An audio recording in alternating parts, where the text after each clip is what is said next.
Not Especially Special by Katie Savage.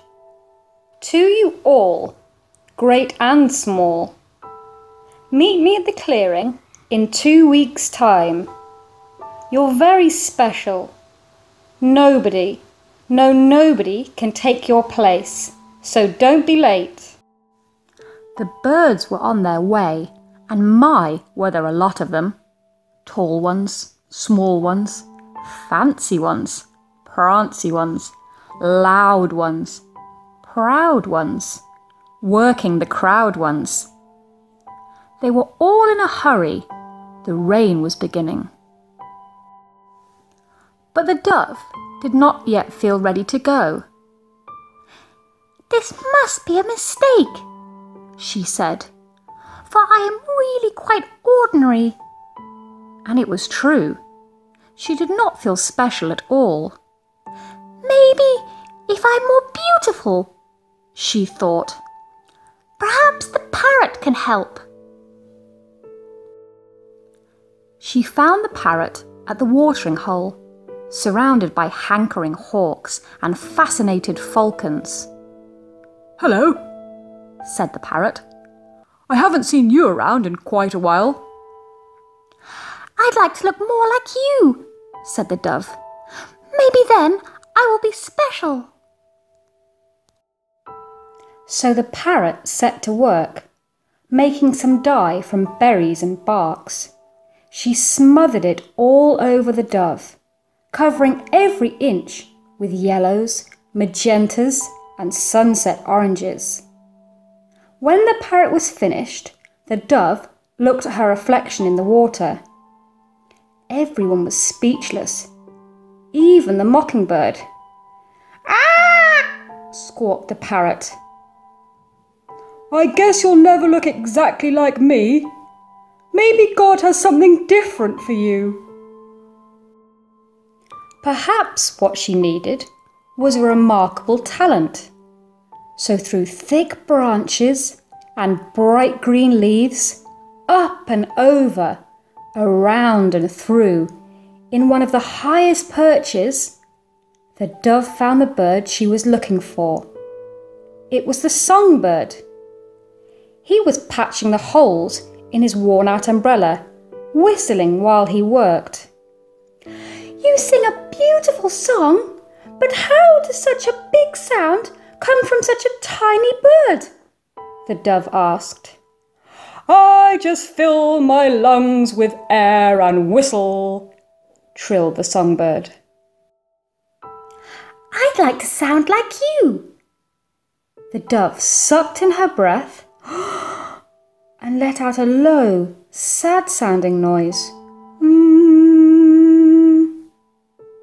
"Are you okay?" asked the songbird.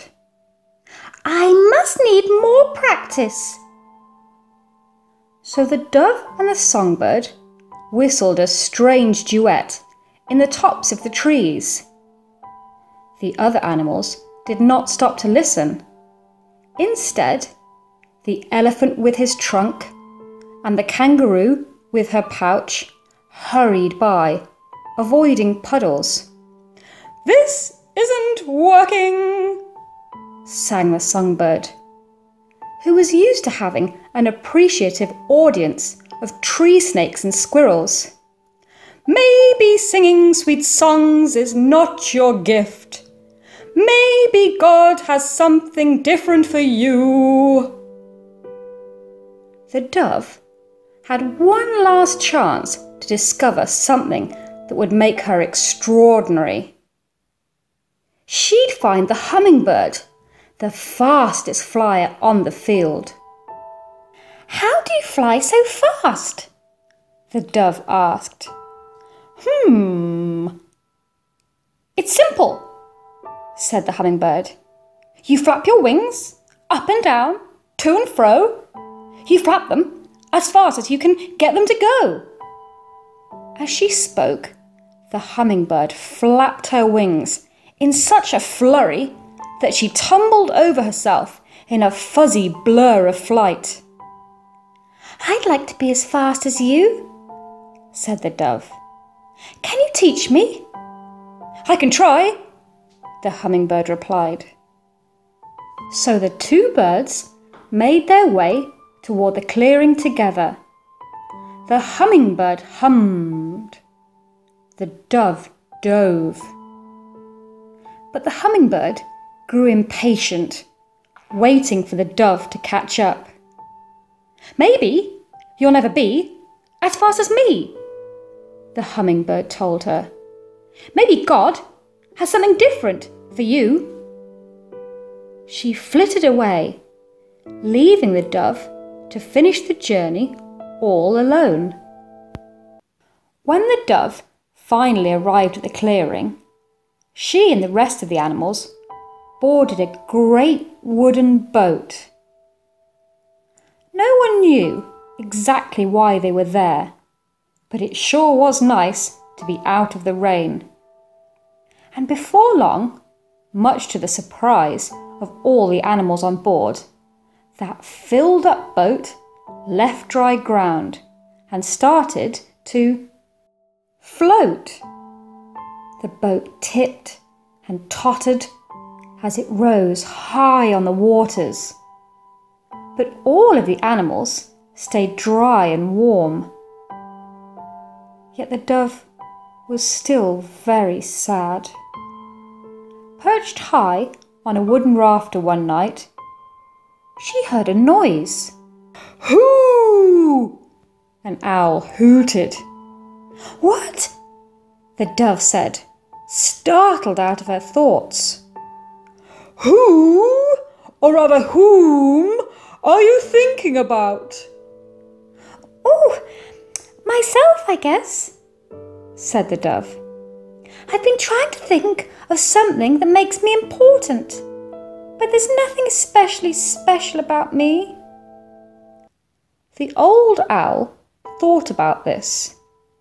It seems to me, she said, that it's not the beauty of your plumage, the pitch of your melody, or the speed of your wings that makes you special. It doesn't matter how clever you are either. The owl raised a feathered eyebrow at the mention of the last. Then what does matter? Asked the dove. The question is not what. The question is who. God loves you because you're you. Right down to the sound of your own unique coo. He made you, you know, just as you are. And if God calls you his own, then only you he's ever made in just that way. Well, that seems extraordinary to me. Yes, the dove bobbed her head up and down. I see, that's true. But I still don't know what God has meant for me to do. Just wait, said the owl. He'll show you. Several days later, news spread among the rafters that the captain of the boat needed a favour. All of the birds wondered who would be chosen for the special task. All, that is, except the dove. She knew that a more extraordinary bird would get the job. So she was surprised when she heard a voice call to her, Dove, I need your help. The rain has stopped and we're looking for dry land. Will you find some for us?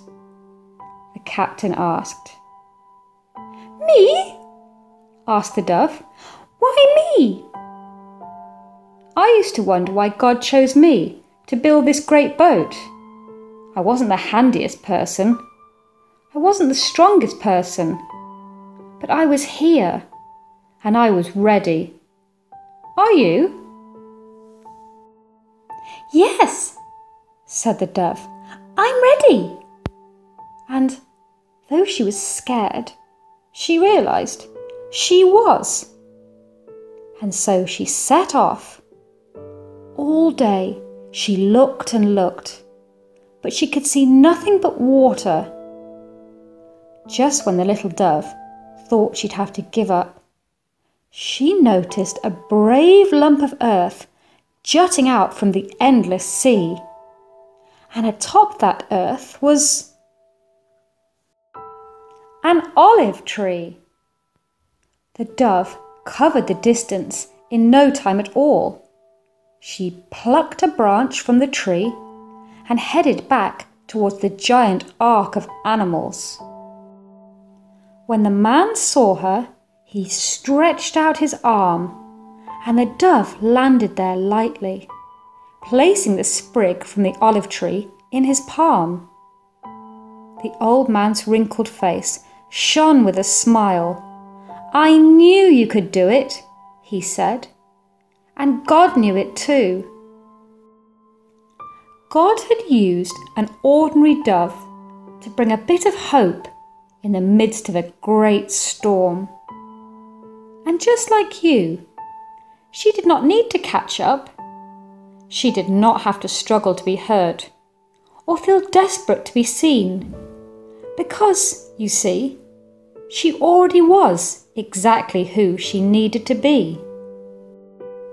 We really hope that you enjoy this especially special story by author Katie Savage. To find out more, or to buy the book on Amazon and read along, please click on the links in the description below.